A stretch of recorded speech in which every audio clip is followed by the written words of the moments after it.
Hello guys, welcome to real age to get the real knowledge. तो आज मैं आपको ऐसी कहानी सुनाने जा रहा हूँ जिसका नाम और जिनकी इंस्पिरेशन एक बेटी थी, जिसके लिए एक पिता ने एक सपना देखा और उसे सच कर दिखाया। ये कहानी है करसन भाई पटेल की और उनकी प्यारी बेटी निरुपमा की।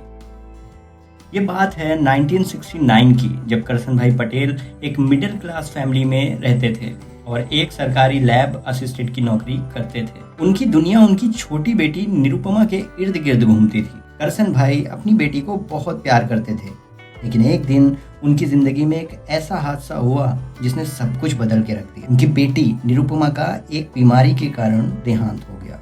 करसन भाई इस सदमे से टूट गए। उनके लिए ये एक ऐसी ट्रेजेडी थी जिसने उनकी जिंदगी का मकसद ही बदल दिया। निरुपमा के जाने के बाद करसन भाई ने उनकी यादों को जिंदा रखने के लिए, उनको एक ट्रिब्यूट देने के लिए एक फैसला किया। निरमा नाम से एक डिटर्जेंट पाउडर बनाना शुरू किया। ये सिर्फ एक नाम नहीं था, बल्कि एक पिता के प्यार और उसकी बेटी के प्रति सम्मान का प्रतीक था। उन्होंने इस काम को अपनी सरकारी नौकरी के बाद बचे हुए वक्त में अपने घर के पीछे एक छोटे से कमरे में शुरू किया। उस समय डिटर्जेंट बहुत महंगे हुआ करते थे, आम आदमी की पहुंच से बहुत बाहर। करसन भाई ने सोचा कि वो एक ऐसा डिटर्जेंट बनाएंगे जो सस्ता भी हो और क्वालिटी में बहुत अच्छा भी हो। वो खुद साइकिल पर घूम घूम कर घर घर जाकर निरमा बेचते थे।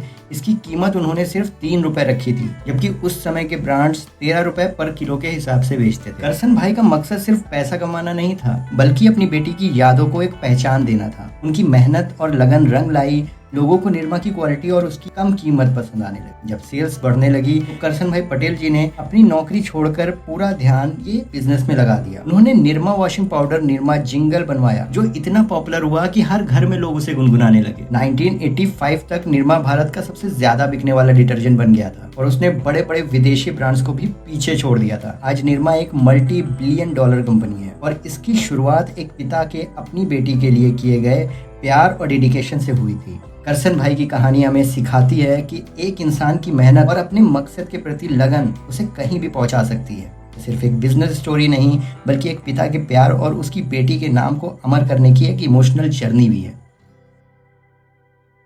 तो गाइस, कैसी लगी आपको वीडियो? अगर अच्छी लगी है तो प्लीज लाइक जरूर कीजिएगा और हम फिर मिलेंगे एक अनदर एपिसोड के साथ। Till then, bye bye.